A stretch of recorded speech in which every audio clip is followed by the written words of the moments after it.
Hey there, happy Wednesday. Yes, I coordinated my mug to my shirt today, and I don't feel bad about that.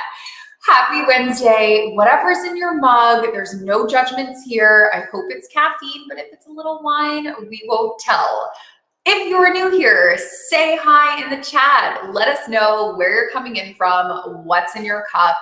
If you're new here, welcome. We're a really fun bunch. Don't be scared. Say hello. Get ready to ask some awesome questions because our guest today is amazing. But before we bring him into coffee, I have a little bit of a confession, a little bit of scared to say this, but I'm doing it anyway, is that this group is great for accountability. We meet interesting people. And so I'm here with you. I'm being held accountable by you. You're being held accountable by me. We're a great group. And I launched my newsletter because of this group where I said I was going to do something. I didn't do it. People held me accountable, and then eventually I launched it, and I was so happy I did. So I'm wash, rinse, repeating today, which is I've been really scared to announce this thing that I've been working on for months, and I don't know if you've done this with something that you're looking to do, but you always say like, oh, next week will be better timing. And I was like, oh, maybe May 1. I don't know. You just, maybe push off. And I woke up today and I was like, no, I have to do it today. And I talked to Shelby. I was like, I'm going to announce it because this group will hold me accountable. And so I am beta launching a program.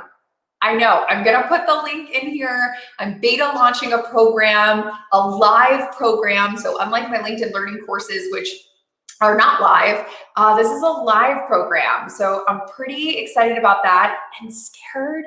Can I curse on here? I'm scared shitless. I don't know if I want to do that, but super scared. But yeah, so I'm going to include a link here. If you have feedback, if you have thoughts, if you have questions, if you have concerns, I don't know, I'm new at this.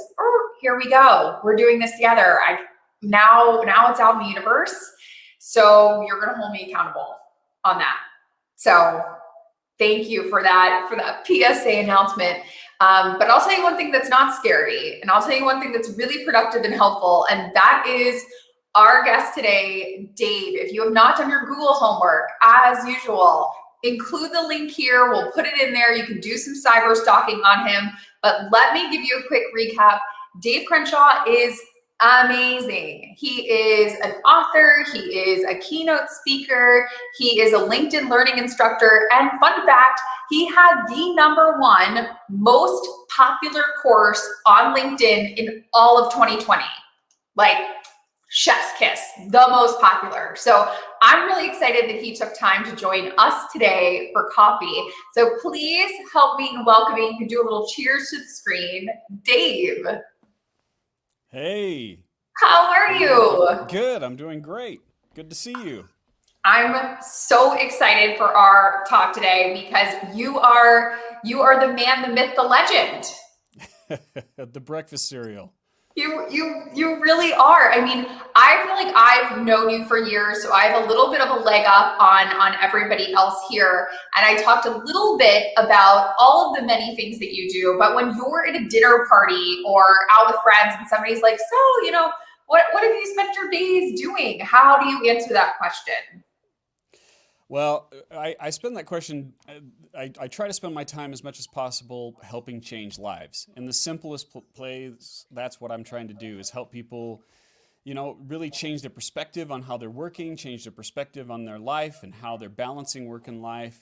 In a more boring way of putting it, I'm a productivity guy. I'm an expert on productivity and leadership, and I'm helping leaders become more productive.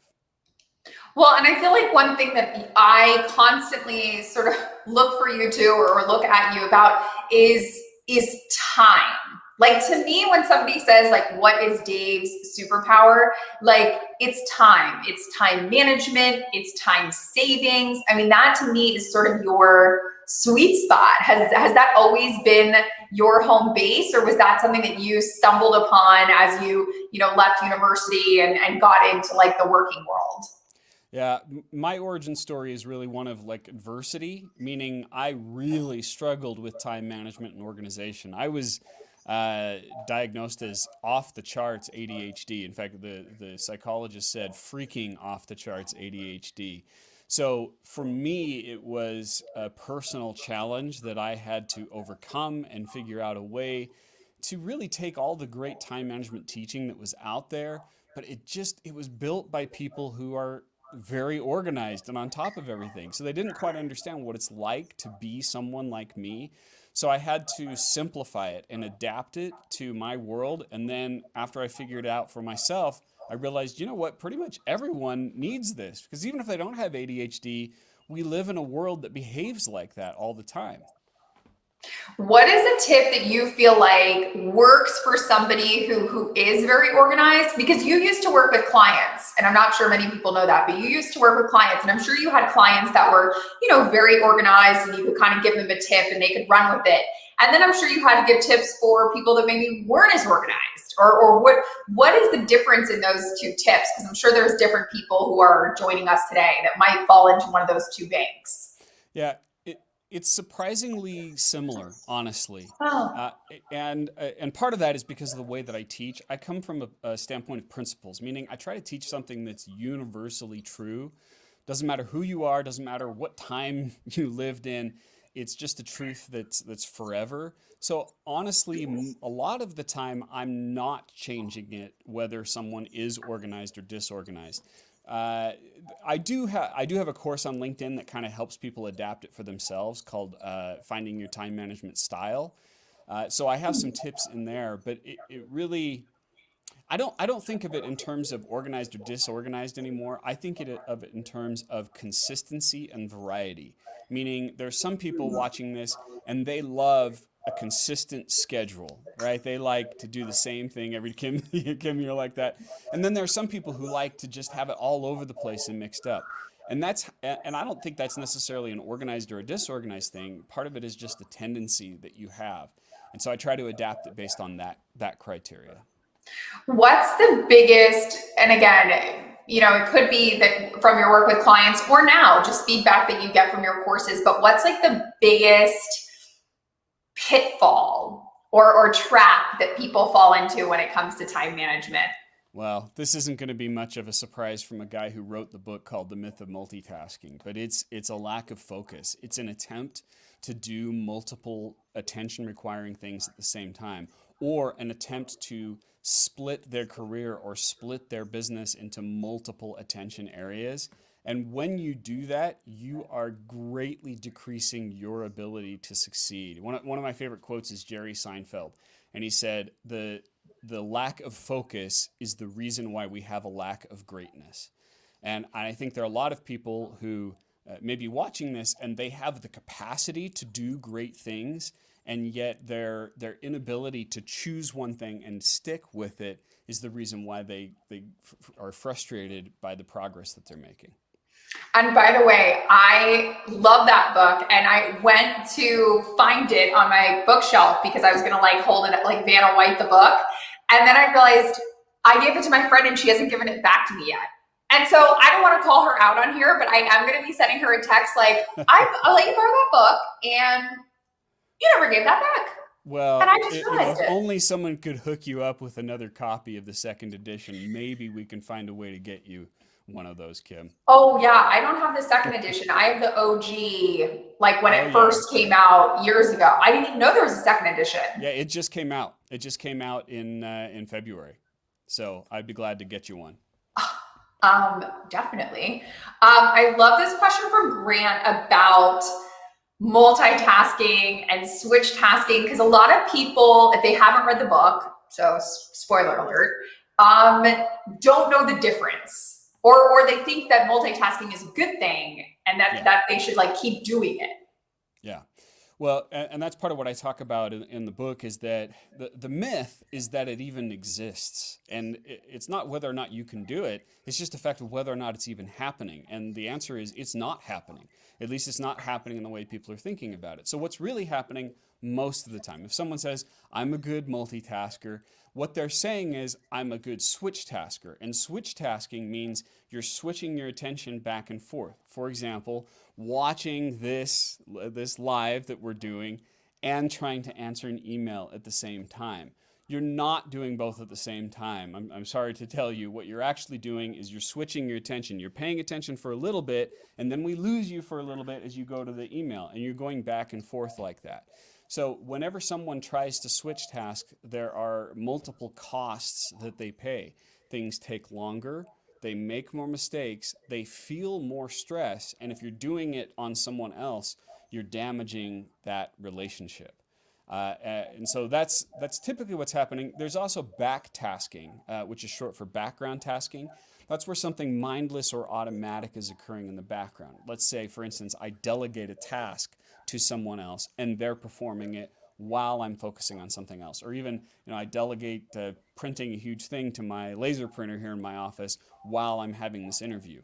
Back tasking can be productive and can be effective, but the problem is most of the time when people say, I'm a good multitasker, they're talking about switch tasking, and it's never, never productive. I found that to stop me from switch tasking, I calendar block. Is that something that you recommend or that you utilize or have an opinion on? Yeah, I definitely believe in that. One of the, a lot of times people say, Dave, what's the app that I should use, right? People want the app. What's the tool? What's the trick? And the app is your calendar. Just use your calendar, but use it properly. And that's the problem. Most people aren't using it properly. So yes, one of the effective ways to do that is to block out time. I like to think of it as budgeting. And budgeting is a terrible word, but what I'm saying is you're removing time from your calendar. I'm going to budget X amount to go to Kim's new training program on building your brand, right? I'm going to devote the time to that, and I'm going to devote time to work on it. And so you're removing that from your budget and saying, I'm not going to let anything else occur during that time. But what do most people do with their calendar? They double schedule. They don't put time on their calendar, which is like spending time on a credit card. Eventually, it catches up with you. So, I, yeah, start by making a conscious choice in advance to commit to what you're doing. And when you're thinking about tasks to batch together or things to do together, how do you think about like to-do lists and structuring? I mean, because you seem very organized with that. I've got you fooled. I've got you fooled. No, I mean, and you can see this is my real office. This is not like a fake background or anything. And I've been working from home for 20 years. And I do. If you followed me around, you would think 98% of the time that I am organized. But you would see that 2% where the ADHD is creeping in. For instance, my wife says she can tell where I've been in the house because that's where all the cupboards are open. That's just something I just open up cupboards and I never close them. Or yeah, so you've got an example of that. And now I'm showing me ADHD. What was your primary question? No, my question was, how do you think about to do, like Oh, for my yeah. to-do list, I have like categories, urgent versus Yeah, I'm going to important. say something that's kind of controversial and people don't like to hear it, but it's so true. I really, really discourage the use of a to-do list. It's not a productive way to behave. And here's why: it is the absence of control. A to do list says, here's what I'm going to get done if I have time in my day, right? It's kind of like I'm going to slot this in if opportunity pops up. Instead, I would recommend someone take those items off the to do list and schedule them into the calendar. So if you want to start with the to do list, great, but don't operate from it, because operating from it allows you to get blown around with the winds of the day, whatever grabs your attention. But instead, scheduling it, committing to it, and then working that way, it's far more productive, and you're going to reduce switch tasking, which is going to save you lots and lots and lots of time and reduce stress. I sometimes just dump things on my to-do list, like grocery store, but then I calendar block and it says to-do list. Well, that works if you're saying like a grocery store using a shopping list. And I suppose in a way you could interpret that as a to-do list, but that's different because you're saying I'm in the grocery store specifically with the purpose of doing these things. And I may have a list of things to discuss. For instance, if I'm talking with my assistant Victoria, we have a regular meeting and I have a list of things that I want to discuss with her. But I only use that list within the time scheduled to do that list. And and I'm only I'm only putting enough things on the list that I can actually accomplish during that time. And that goes back to that feeling of control. If you're filling up your to-do list with more than you can accomplish within that time period, you're setting yourself up for lots and lots of stress and lots of mistakes. You mentioned her, so we have to talk about Victoria because she is like a grade A ninja. Like she is the Karate Kid. And so two questions really. One, when did you realize you needed a Victoria? And what, because that's kind of like a scary moment, jumping into like not doing everything yourself. And then number two, I imagine you had to do a lot of trial and error to like find a system with her that works. Out of all the trial and errors, like how did you find that rhythm? Yeah, well, okay, so the first question is how did I recognize that I needed that? And for me, that was relatively easy because I have already been teaching that to people and I love practicing what I preach. I want to be one of those guys that doesn't say, do what I say, not what I do. And in the beginning of my career, I was working with entrepreneurs. And and entrepreneurs in particular have a problem that really everyone has, which is trying to do too many things. There's that concept again. And what you want to do is ask yourself, what of all these activities that I do are most valuable? Not everything on your list, not everything in your day has the same dollar value per hour. And that's the real simple way to think about it. So sometimes, Kim, I'm doing stuff that's worth thousands per hour, and sometimes I'm doing stuff that's worth minimum wage. And if I'm doing anything that is worth less than my top two most valuable activities, I am driving my value down and I am driving down the value of my business. So very early, I recognized this and made the choice that I needed to hire other people on my team. And Victoria's not the only one. I need to hire other people on my team that can relieve me of these less valuable activities. And so Victoria is actually the second person that I've worked with over the last, I want to say about 12 years. And yeah, and that's another thing too, is that, and this is kind of not what you asked, but I make it a priority to make sure that I keep that person happy and that they want to work with me because there's so much time and value invested in it. So in terms of finding that person, what I like to do is I like to do an audition task. I'm a big fan of Upwork, if you're familiar with that. So what I do is I hire 3 people to do an audition task. I pay them all. I say, you know what, your time's valuable. I respect your time. I'm going to pay you for it. And then I give them a task that says, do this for me. And then of the 3 that I work with, the one that I like working with the most, the one where we seem to just kind of mind meld, I'm showing my nerd here, but the ones that we connect with, that's the person that I'm then going to hire. So it's much, much, much less of a risk because I already know so much about the person going into it. Then it's just a matter of creating the systems. I mean, is that something you heard on a podcast or you came up with that genius all by yourself?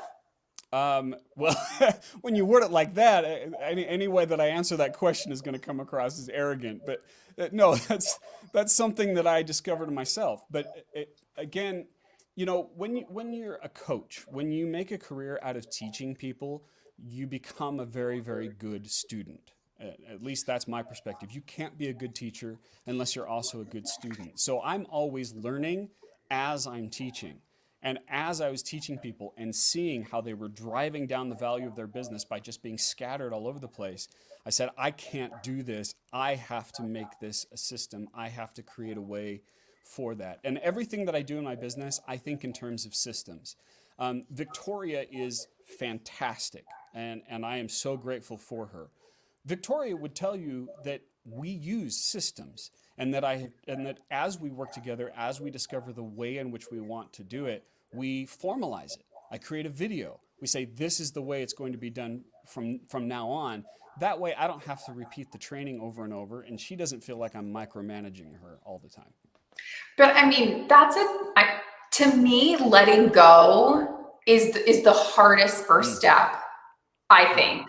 And I think that everyone struggles with that to let go. So what's like a mindset trick or hack or something that you've been able to tell people, like, listen, if you can think about it like this, I love your point about budgeting. But if someone's still struggling, like, oh, like, I know, but like, I do it better. Yeah. Well, it really depends on who I'm talking to. So give me the idea of who I'm speaking to. Am I speaking to entrepreneurs, or am I speaking to like middle managers in a Fortune 500 company? What would you like me I to would do? say both entrepreneurs in terms of like their business, and maybe mid-level managers who don't want to hire a babysitter or Okay. don't want to hire somebody to get their groceries because they're not going to pick out the right avocados. Yeah. Like, just have trouble of letting go of tasks, or sending your laundry out because you fold the best. Okay. So I'll put it in the most universal way possible, which is, what are you worth per hour? If I was talking to someone like we were commenting on this, and I say, let's sit down for a second. What are you worth per hour? If I hired you to consult me how to do what you do, what would you charge me? Charge me? And their answer to that would be, in my mind, the baseline. Anything lower than that, they probably shouldn't be doing, because your value per hour and the value of your business is determined by how you spend your time. If you're spending the majority of your time doing minimum wage type work, guess what you're worth per hour? You're creating that value based on the decisions that you're making throughout the week. So no one wants that. We want to raise our value per hour. So then my question becomes, how can we get you more and more into things that are worth more than that number you gave me? And this is a pattern that I've followed through my whole career, Kim. Kind of the genesis of me thinking about this is really such a simple place. It was when I was 16 and I got one of my first jobs, and I was vacuuming cars. And especially to the ADHD mind, doing something repetitive like that, it was torture. And I was like, what am I doing? I never ever want to do something like this again. And at that point, it started my brain answering the question, how can I prevent this from happening? How can I raise my value per hour? And everything that I've done in my career, even from when I started coaching to the point now where I'm paid tens of thousands to go speak on a stage, it's always been about, how can I do less work and make more money for doing that work? And because it's not how much you make per year that matters. It's how much you make per hour. Because if you raise your value per hour, that means you can get the same income and work less, and then you can use that extra time to enjoy your life and whatever it is that matters most to you. And for anybody who might be doubting, like, does Dave walk the walk of like this talking talk? Dave's out of office responses when he's on vacation are fantastic. And you wrote a whole book on it. Like, you literally wrote a book called The Power of Having Fun, and why taking vacations and doing less and freeing up your creative mind is so useful, which I think is really rare, Dave, because most people in your position are of the hustle harder mindset. Yeah. Yeah, I remember doing an activity. Here's another a moment in my life. I was in college, and for some weird reason, the teacher thought it would be a good idea for us to write down our visions for our life and then have someone else in the class grade it anonymously. I wouldn't recommend that activity. And I got feedback. And one of the things that I wrote was I was going to make some value per hour, which I thought at the moment was huge. And I've surpassed that value since. But I put that down. I'm like, I'm going to do that, and I'm only going to work 40 hours a week. And I remember the person saying, that's impossible. You can't do that. That's not reasonable. And I took that as a challenge. And I'm way beyond that now. And it's really a matter of working smarter, not harder. And what I have seen too with coaching people is often that mentality of hustle, right? That willingness to work as long as it takes to get the job done often gets in the way of their success. And I'll explain why. If you give yourself permission to work to 11 o'clock at night, or you say, I'm going to work as long as it takes, and if that's 11, that's 12, that's 1, I'm going to do it because I'm a hard worker, you are sabotaging your productivity. You are allowing yourself to work in a less productive way. But if you say, let's be super generous. Let's say 6 o'clock. I'm going to work till 6 o'clock, and then I'm going to force myself to stop at that finish line. and then you go, wait a minute, I can't do that. Then the next question has to be, how can I do that? What do I need to change? How do I need to improve my technology? How do I need to do a better job of delegating? How do I need to speed up my own performance? Or rather, how successful I am at doing things. That limitation creates more productivity. Constraints are valuable. Well, and I think that what most people don't realize when you're thinking about saying, okay, I'm going to cut it off at 6 o'clock, is that you really believe in the fun that comes after Yeah. 6 p.m. Like you believe in the fun actually sparking the creativity, which then helps you be better at your job. Like, it's this wheel effect. But I think what's really interesting, and I know we linked to the book if anybody hasn't checked it out, but I'm curious, did you receive any pushback on the book, or people who said exactly like, that's not true, or you're, I don't believe in that message of vacation and fun? Yeah, absolutely. I got that message. And it's interesting because the myth of multitasking is controversial because of what it tells people not to do. The power of having fun is controversial because of what it tells people to do, which is stop work occasionally, take a break, step away from it, enjoy an oasis, which is what I call it in the book, and then come back to work refreshed. My response whenever someone challenges me on either of these things is don't take my word for it. Test it. Experiment it. I can lather everyone up here who's watching with all sorts of studies and statistics and this is why such and so from the university of whatever said this. Instead, what I would rather have you do is say try it. Just try it for 2 weeks and start simple. For instance, schedule a time to do something fun for 15 minutes twice a day.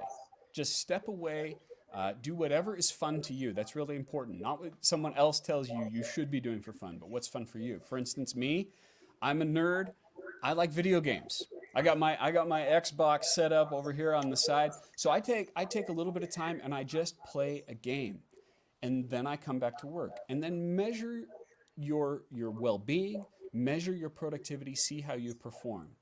And if it doesn't work at first, then make a little adjustment. Maybe you only do one break for 15 minutes, or maybe you need a longer break. Just play around with it, experiment, and then you will find the answer to the experiment of you. And my experience has shown me that most people, by far, the majority who do this perform far, far better by having a little fun in their day.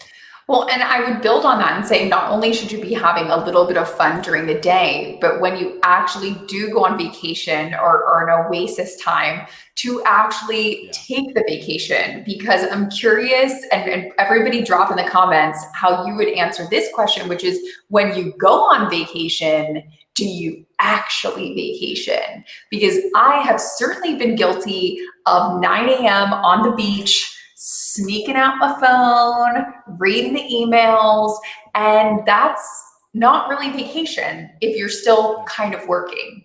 I've got a great story about that, Kim.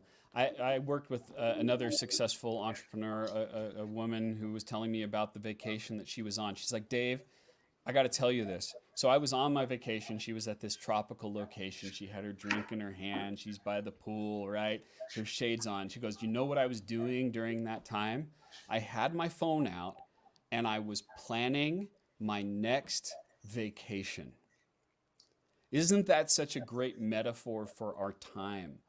That we are so concerned about what's happening next that we can't even enjoy what's happening in the moment. In fact, that's something I talk about in the book is we have to rebuild that enjoyment muscle. We've lost it. And that brings with it a whole host of psychological problems, but that can be solved. It's not that hard to solve it. You just have to start retraining your brain to enjoy the moment that you're having. Well, and I think what's also important to add is not only do you do this for you, but I've tried to email you and your assistant also has the message. So I know last week LinkedIn did that like company wide, Yeah, they were off. which is You've fantastic. been doing that way before LinkedIn was doing it. Yeah, it's in fact, yeah, now to the point, I think this is the third year I'm in it where I take July and December completely off. And that's in addition to the days that I take off every month. I take a couple of days off every month. Wait, you take the whole month off? Yeah, yeah. I with one exception, which is I do check in briefly on Monday morning and Friday morning on email, just make sure nothing, is out of control. But then I go dark, and and I believe that doing that is a key to the success that I'm having. Because within those same 3 years, my business has grown on year after year after year. And it goes back to that principle of it forces change. It forces me to forces the business to become less dependent on me. And that was the other example I was going to say is, I have another book called The Focused Business, and I talk about when entrepreneurs make the business dependent upon them, they're building up something called blue sky. And blue sky basically is the value of the business that's attributed only to the business owner. If I sell it to someone else, all the blue sky disappears. And so I tell people that the more you make your business dependent upon you to succeed, the more BS you're building into your business. You've got to make that business less dependent on you. So these breaks force me to say, how can I make sure that everything that needs to get done still gets done if I'm not there? And that helps things get better. This is probably a dorky technical question, but is it like Wizard of Oz where you make it as if you're working in July and December, but you're not? So for example, your assistant is putting up like daily LinkedIn posts as if it was Dave, or do you deliberately go dark and I guess reflect that you're not working? Yeah, I mean, if she's not available to do that, then certainly we just shut it down. But yes, we have. For instance, I have a system called the Dave Voice, and the Dave Voice is a 2-page document that says, "Here's how I approach questions and comments. Here are the words that I use. Here are the words that I never use. Right? I don't use busy. I don't use to-do list. I don't say the word but." Because everything that comes after the word but was BS or comes before that, right? So I have a document like that, and then we have a system of here are the things that you can just reply to on your own. And the more we've worked together, the better she's gotten at that. And then here are things that you don't respond to, or if you do respond, you first send it to me for approval. So a lot of that burden of social media is being reduced simply because I'm having someone representing me, because these are the same things that I would say if I was there personally anyway. And then when there's a teaching moment, like where someone asks an in-depth question, that's usually where I step in and then I give my feedback, because it's more than just saying, thanks for the comment, glad to see you, right? So, yeah. Shelby and I will be stealing that, definitely. 100%. I'm obsessed with that. And you're right. The more you work with someone, the more they sort of implant your brain into their brain. Which is why it's so important to treat your people well.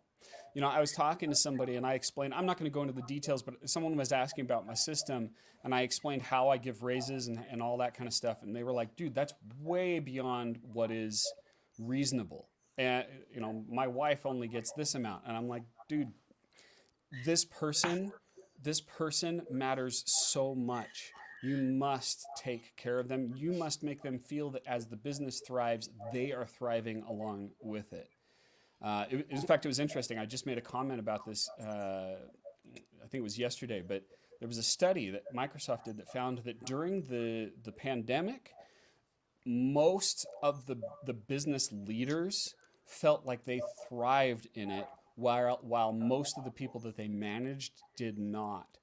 That is not a recipe for success. That's a recipe for burning people out and churning through the people that are there. And I don't believe in that philosophy. Well, and it is such a people business. And you mentioned earlier, like your family and your what, like one question I think that we don't ask of male leaders like you enough is how do you think about, your family and work-life integration and, some people who are struggling with childcare in the pandemic. And, I think that question gets asked a lot to females, but it doesn't really get posed a lot to males. So I'm curious how you've like handle that? Yeah. To me, it's the top priority. Making sure that I am, first of all, that I'm a good husband to my wife, because I want to remain married to her for the rest of my life, and being a good husband to my kids. I've got three kids, 15, 11, and 8. And I want to be there for them. I want to be accessible to them. So when I talk about these limits that I'm putting in my day, I'm looking at them. I'm also looking at myself and saying, okay, what do I need to be refreshed? Because sometimes people only care about their family and not themselves. There needs to be a healthy balance there. But that's the core of what I do. And I really do sympathize with a person who may be in a position where they have to have daycare or they have to work multiple jobs to provide for their family. So when you're in a situation like that, what I would say is, where are the pockets that you can schedule it in? Now we're going back to the calendar. Where are the places that you can commit in your day to say, look, if I'm only available for my kids for 1 hour, this is the most important 1 hour of the day, like when they get home from school or something like that. And I'm going to make sure that everyone around me knows during that hour, I'm not to be disturbed. I'll come back. I'll come back later in the day, then I'll respond to it. But here are the places that are sacred. And it doesn't matter what your family situation is. What matters is that you're creating this space that what matters most to you comes first, and then work is what you build around that. I love that. And I feel like that also is true of taking care of yourself, blocking off time for yourself, whether that's a bubble bath or yoga or meditation or whatever, like whatever it means to you to take care of yourself. So I'm curious, is Dave taking care of himself, like the video games? Like, is there another sort of like thing that you do to recharge your batteries? Well, it's funny. So I'm going to call you out a little bit on that question, because there's the implication that video games isn't enough. Uh, but it is, and But that's it part of is. I mean, I do other things. I take care of my health. I try to eat healthy, that sort of stuff. But that's not the same as having fun. To me, that's maintenance that I must perform. There Right. is something incredible from my mind, the ADHD mind that's just constantly working on stuff. There's something incredibly soothing about just sitting down and playing a mindless video game. It relieves that pressure for a little bit. So I'm pretty simple in that respect. I mean, I do like some things like archery and stuff like that, and occasionally I'll get the massage. But there you don't have to do something that other people feel is great. Whatever is fun for you, however you define it, is enough for you. My fiance just got one of those VR Oh yeah, Oculus my son things. got one of those. Yeah, He looks crazy. yeah, they Like do. Crouching in the living down. room, looks like I wanted to tape him and put it on social media. I think he'd get really mad if I did that, Yeah, but it looks wild. I'm like, you realize you're a 43-year-old man, right? Like bananas. I'm 46, so yeah. But yeah, I tried to do that with my son, and I started bumping into things and stuff like that. And I'm like, I don't know about this for me. But yeah, It's crazy. I'm curious for you. I feel like so much of what you do is helping other people. It's like you said, it's like touching lives and helping people improve, and whether it's through your courses or your keynote speeches or whatnot. But I'm always curious of this question. Do you have someone helping you? Like, do you have a coach, or do you have, I don't even know what, a trainer, or it does the person who does the helping then get help from someone? well, so early on in my career, I saw that there was a pattern of people who were the experts and the gurus and the authors who would say something, and yet they violated their own teaching all the time. And I really have a strong respect for the people that I'm working with, and also a desire to not be that person. And I believe that the solution to that is accountability. And you mentioned that early on your thing. I believe in one-to-one accountability to someone else. So I have that in a variety of places in my life, because I didn't want to be that guy who was like that. So I have a business coach that I work with on a regular basis.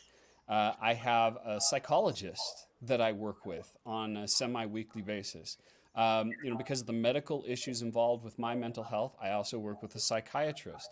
I have a dietitian that I check in with from time to time and a physical trainer. So for me, I absolutely believe in accountability and I try to get it in as many aspects of my life as I feel that I'm trying to improve. And that accountability keeps me on the path, especially when I don't want to do what I'm supposed to be doing.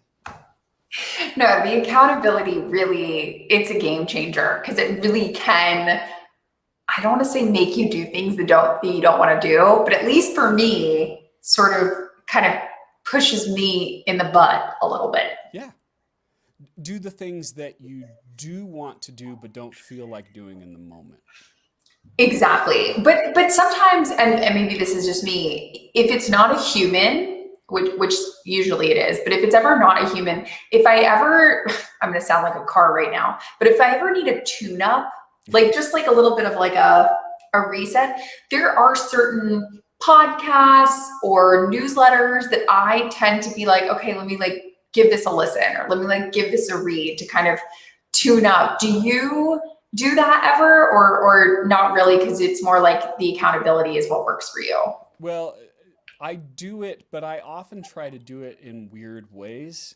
Because my perspective is if I'm going to the same well that everyone else is going to, I'm going to end up regurgitating the same thing that everyone else is doing. So, for instance, one place that I really look for wisdom and insight is I look in the world of comedy. Not necessarily because I think I'm funny, but there's something about the process of me learning how comedians craft their work and how they go about, because I do get up in front of audiences and I hear that process. And then as I learn their process, I'm like, how can I apply that in a business sense? And for me, that's highly inspirational. And so I feel like it gives me a unique approach to things. And you mentioned him earlier, but did you watch the Jerry Seinfeld documentary on Netflix? Yeah, yeah. Jerry before Seinfeld. So good. Yeah, well, and also his book that just came out, I've got it up here on my shelf. In fact, I wish I could move the camera. I can't, but I've got a signed picture of Jerry Seinfeld up here. But his book, Is This Anything, is fantastic. It's just every single joke he's ever written in a book. And it's, again, he has a process. People, you look at Jerry Seinfeld and you go, man, that guy is just a natural, right? He's just not, it's so effortless. Every single word that man says and the tone in which he says every single word is carefully chosen and crafted. And he's ruthless with his editing process. And to me, that's not necessarily how I work, but it inspires me to do more work when I learn about that. And pro tip about the Jerry Seinfeld book, because my mom and I do like a book club where we both read the same book at the same time. Only I did that one via Audible, and she did what you have, the actual book version. And I think it's funnier because he reads the book. Yeah. So it's I actually did the Audible. I have both the book and the Audible. Yeah, much better. I wish they didn't have that weird British voice reading off the chapter headings. We don't need that. Let's just get to the jokes. It's kind of strange how it breaks that up. But yes, you're right. Hearing him read it is by far the best way. He has a cadence that's sort of like hypnotizing. Yeah. I think. Yeah. Okay, I'm really excited because this is the part of the conversation where we copy all your homework, which I never copied homework in high school or middle school or university, but now I'm an adult and I can copy all the homework that I want. So this is my favorite part of the whole conversation. Okay. Okay. What have you started doing lately, or maybe using lately, that you love? Could be like an app, or it could be like a thing, a product. I don't know. Yeah.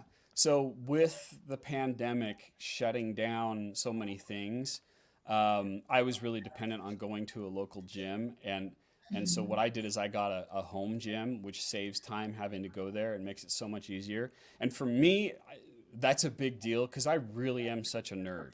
And given anything choice. I would avoid exercise. So the fact that I'm using that and doing that consistently for me is like a big deal. I mean, that's like, it's a gift to yourself. Maybe a gift you don't want, but kind of. Yeah, yeah, exactly. And I do that with my son now every day at the same time uh, we do that together. You work out together? Yeah, around 5 to 6 every day we work out together. I love that. That's so nice. Okay, what's the next thing that you're really hoping to learn? Maybe it's like another language or some sort of like process. Yeah, honestly, right now I'm kind of in a self introspection place where I'm trying to learn what it is that I want to do most. You can't, it's right up here, but right up here. I've got, there, sorry. I've got a picture of George Wallace, who's another comedian, and he said, um, it's not how much money you make, it's how much you enjoy the life that you're living. And he talks about how much he's the most successful comedian. So right now I'm really trying to figure out what can I do that really would improve my enjoyment of life rather than doing just what's about making money. And I'm curious, how are you doing that? Is it like a journaling process or is it like just blocked off time to like think? It's more of it's thinking, although it is having conversations with those people on my team. And the other person I didn't mention, of course, is my wife. She's fantastic and probably the most important person for me to talk to. And so, yeah, having those conversations as well as doing some of the introspection I find is really helpful. And some of it, is just experimentation. Just like, let's throw something up on the wall and I'll do it for a little bit. And how did that feel? Was I liking that? Was I into it? Or was I just going through the motions? That kind of thing. Well, and I feel too many people are scared to do that because like new things that might not work or that they might have to change is scary. Mm. Yeah, yeah. But it's important. So true. Okay. Social media, I feel like can be sort of a dark place or people are like complaining or feeling like this isn't right. I'm going to type and like let all my feelings out. What are some accounts or brands or humans that you follow? Could be on LinkedIn, could be on like Twitter or another platform that you just feel like they light you up. Like they're just like happy things. Yeah, this isn't going to be much of a surprise based on what I said before, but I usually haven't been much of a listen to podcast kind of guy because when you work from home, you have no commute. But I have started listening to two that really helped me with that. One is Conan O'Brien Needs a Friend, which again is great because they go deeper than what you would normally get on a surfacey talk show where they're pitching a movie. They kind of get into their process. And another one like that is with Mike Birbiglia called Working It Out. And with that, he brings in great comedians, guys like Gary Goldman, who I completely love. And then they will talk about their career and then also talk about like, here's an idea I have for a joke that I'm working on. What do you think? And they work on it in front of each other. I just love that process. It's so much fun. It's kind of like a behind the scenes, behind the curtain. I like things like that too. What I feel like you've been a LinkedIn learning instructor for years. You have an insane amount of courses with them. Again, the #1 course last year, which is amazing. Yeah. You get so much feedback. I can't even imagine what your inbox looks like of people who have watched the course or feedback on the course. What is something that if you could just get a little Harry Potter magic wand and like change, or make people realize this one thing, like, oh, if I could just like, if you would just realize this, like your life would be so much easier. Yeah, I think this is a general principle for life too, not just that kind of feedback that I'm getting. So many people will hear new information and then say, that doesn't apply to me. And the moment they hear that, they shut themselves off. They say, there's nothing here for me. I'm moving on. When the question that we want to ask ourselves is, how can this apply to me? How could this apply to me? And look for the aspects of what's being said that actually might make a difference. Even if 90% of it doesn't apply, There's that 10% where there's something there. And it's funny. I've been talking about all these comedians things, but really that's how I'm approaching it. I'm not trying to be a stand-up comic. I'm listening to it and say, how does this apply to me? What can I learn from this sort of thing? And the world, not just my courses, not just your courses, but anyone that you're talking to, it's filled with these kinds of wonderful lessons if you just change that question to, how could this apply to me? And I love this point that Wendy brings up when we think about how could this apply to me, which is it could apply to you and be uncomfortable and be Right. something that you're like, ooh, this is a new thing, kind of freaky. Yeah, I think I have the tendency to go toward that discomfort. Uh, Oh.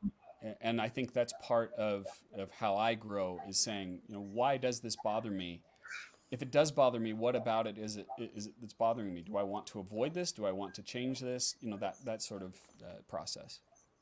Well, and most people don't go towards the uncomfortable thing. I mean, I don't. I have to have accountability partners that make me, but I think human nature is, ooh, that's uncomfy. I don't want that. Yeah. Well, and let me clarify. I don't go toward the negative feedback. It's weird. Like, I don't want to hear that because honestly, I'm my own worst critic. And I know some people really thrive from that kind of feedback, but I don't. It sends me to a really dark place. So when I'm talking about going toward the discomfort, I'm going toward my personal discomfort. What is it about that's bugging me about this rather than listening to what someone else says, Dave, you shouldn't be doing that. That actually, I try to avoid that. No, that makes sense, but hard, but still makes sense. Yeah. Okay, if you could give us all a homework assignment this week, something we should do, something we should try, could be watch a show, could be buy your book. I said buy the book. I know you won't say buy the book, but I'll say buy the book. Sure. Or watch one of your classes. Again, I will shamelessly plug you. What should we do? What should our homework be? Well, I think the best place to go is my time management fundamentals course on LinkedIn. That is the one where I consistently get people saying, Dave, this changed my life. And if that's my goal with this interview to change one person's life, I would say take that course because it will teach you the most simple way to deal with your time and still be organized, even if that's not your normal tendency. And it will help you uncover really up to an entire work week every single month. That's not exaggeration. It's very reasonable to decrease how much time you have to spend at work by 40 hours per month. And then you can reinvest that however you want. So that's what I would recommend. A quick link to it is davecrenshaw.com/time. That'll actually take you to the LinkedIn Learning course. Ooh, good hack. Okay, I watched the course, but for anyone like me that's already watched the course, I would actually say still do the homework and watch it again because it is something that's, again, I was talking about tune-ups earlier. Sometimes tune-ups are a good thing. So don't say like, oh, well, I already watched it. Watch it again because there could be something that you missed or you're kind of slacking on now that you could restart. Repetition is a powerful teacher. And we are way too afraid of repetition. It's what makes great athletes. It's what makes great musicians. We understand you got to repeat the emotion over and over. Yet with business, with our career, it's like, oh, I heard it once, I'm done. And that's not how we succeed. We succeed by doing reps the proper way. Well, it's like that Malcolm Gladwell book, 10,000 Hours. What was that called? Outliers, isn't it? Outliers. Yes. And I heard a quote this week. I don't think it's from the book, or if it is from the book, I don't remember it, but I've been sort of like mulling it over in my head over and over because I think it's so great. It said, I'm not scared of the man who knows how to do 10,000 kicks. I'm scared of the man who's done one kick 10,000 times. That's a great way to put it. That, yeah. So good. Okay, Dave, if people want to keep learning from you, following you, what social media channels do you spend the most time on, or where can they do that if they're not? And how do your keynote speeches work? Can people join them? Do they have to be in certain towns? How does that work? So in terms of following me on social media, there is no platform that's more important to me than LinkedIn. That's where my people are. And again, we created a quick link for that, link linkdave.com. LINK and then dave.com. That'll take you right to my LinkedIn profile. Up at the top, you'll see a follow button. Just click that. I'm always putting out free content on LinkedIn, and I engage with you and all that. And then in terms of my keynote speeches, they're almost always private events. They're almost always corporations hiring me because that's the most valuable use of my time. So if you want me to be available for that, connect me with someone who hires speakers for your company or for your organization. I love that. I will second that. Dave puts out a lot of helpful content on LinkedIn. So if you haven't followed him already, go to linkdave.com, press the little follow button, and you will not be disappointed. Dave, thank you so much for joining us today. I really, really appreciate it and learned so much. Thanks for the invitation. It's always so much fun to hang out with you, Kim. I really, really appreciate it. I love it. Well, everybody have an amazing Wednesday, an amazing rest of the week. We'll see you next week.